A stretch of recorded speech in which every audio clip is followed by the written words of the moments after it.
The elevator gang. Jacob stepped into the elevator, his fingers brushing over the smooth, cool button panel. He pressed the top floor, nothing unusual. It was just another morning, or so he thought. The door slid shut with a soft, mechanical hum. His phone buzzed in his pocket, and as he pulled it out, he saw a message from Lena. "I have a surprise for you when you get home. You'll love it." He smiled, his heart light with anticipation. Lena had been acting strangely lately, a bit more secretive than usual, but it didn't worry him.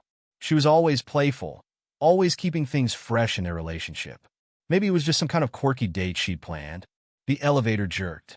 Then it stopped. The lights flickered. Jacob glanced up, frowning. The panel showed no movement, the elevator frozen between floors. "Weird," he muttered under his breath. He pressed the emergency button, but instead of the usual crackling response, there was silence. Then the voice came. "Welcome to the game, Jacob." The voice was unmistakable, Lena's. "What the hell, Lena?" Jacob laughed nervously, tapping at the elevator buttons in confusion. "This isn't funny." But Lena didn't answer. The voice continued. "In this game, you have to answer my questions correctly, or the elevator will drop, and your secrets will come with you." His stomach tightened. He wasn't sure what to think, but one thing was clear. Something wasn't right. Lena had set this up. She'd been acting strangely, asking questions about his past, about a trip they'd taken years ago, about a mysterious gemstone he'd told her about once in passing. He'd only shared that story to impress her, a tale about a treasure his grandfather had once mentioned, something about a hidden gemstone, an heirloom. But how did Lena know? How could she? Question 1. Lena's voice echoed in the small space. "Where did your grandfather hide the gemstone?" Jacob froze. Sweat prickled his palms as he considered the question. He couldn't tell Lena the truth. Could he? If he revealed anything, it could jeopardize everything. But if he gave the wrong answer, the elevator might plunge. He quickly thought back to the day his grandfather had spoken of it. "It was hidden in the old oak tree in the backyard," Jacob said carefully. The voice was silent for a moment, and then the elevator jolted again. The lights flickered once more. "Correct. But I think you might be holding back." Jacob's heart raced. "How does she know I'm hiding something?"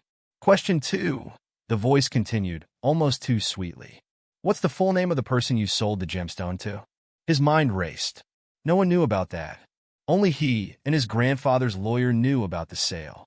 That transaction had been made years ago, and he'd kept it a secret, even from Lena. The deal had been to fund a business venture, a risky one that had failed. The money had been gone almost immediately. "No one," Jacob said quickly, his throat tight. "I didn't sell it to anyone." Another long pause. "Lie." Suddenly, the elevator dropped a few inches, the metal groaning under the weight. Jacob's stomach lurched as the fear sunk deeper. "Answer correctly," Lena's voice demanded, the tone shifting from playful to dangerously serious, "and I'll let you out." Answer wrong again. "Well, let's just say the floor won't be the only thing that gives way." Jacob's mind raced. How could she know all of this? Why was she doing this? His eyes darted around the small, confined space. What did she want him to say? "I didn't sell it to anyone, Lena," he repeated, but this time there was more conviction. For a moment, nothing happened. And then, "Correct," the voice replied. "But I think you're still hiding something. There's more to this story than you've told me, Jacob. Tell me the full truth, and I'll let you out. Lie again. Well, you know what happens." Jacob felt his throat close in on itself. His mind swirled with thoughts. Why was Lena doing this? What did she want? The truth was he had sold the gemstone, but he'd never told anyone who the buyer had been. It was too dangerous, too much of a risk. But the truth was also dangerous. "Okay, Lena," Jacob said, his voice breaking, "I sold it to a man named Victor Relis. But I thought I was helping a friend. I didn't know what he was going to use it for, and I was desperate for money. But when I found out it was linked to something more dangerous, I tried to get it back. I tried, but I couldn't." The elevator jolted again, this time much harder than before. The voice was silent for a long moment. Then Lena's soft laugh filled the elevator. "I knew you'd eventually tell me the truth. You've been hiding so much. But that's okay, Jacob, because I already knew." "What do you mean?" Jacob asked, his voice a mix of confusion and disbelief.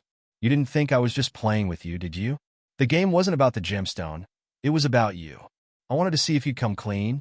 And now that you have, the voice trailed off. There was a long pause.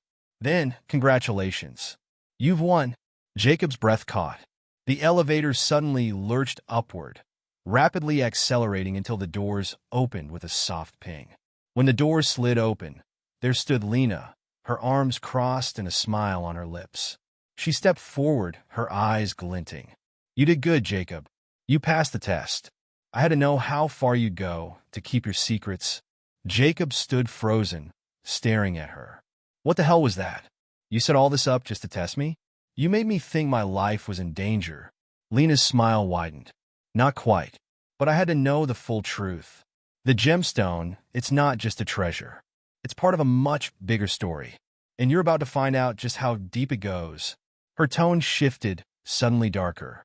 I'm not just your girlfriend, Jacob. I'm part of something much bigger. We have unfinished business. And now you're involved whether you like it or not.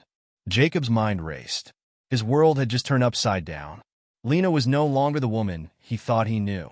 She was someone else entirely. And now Jacob was trapped, not in an elevator, but in a much bigger game.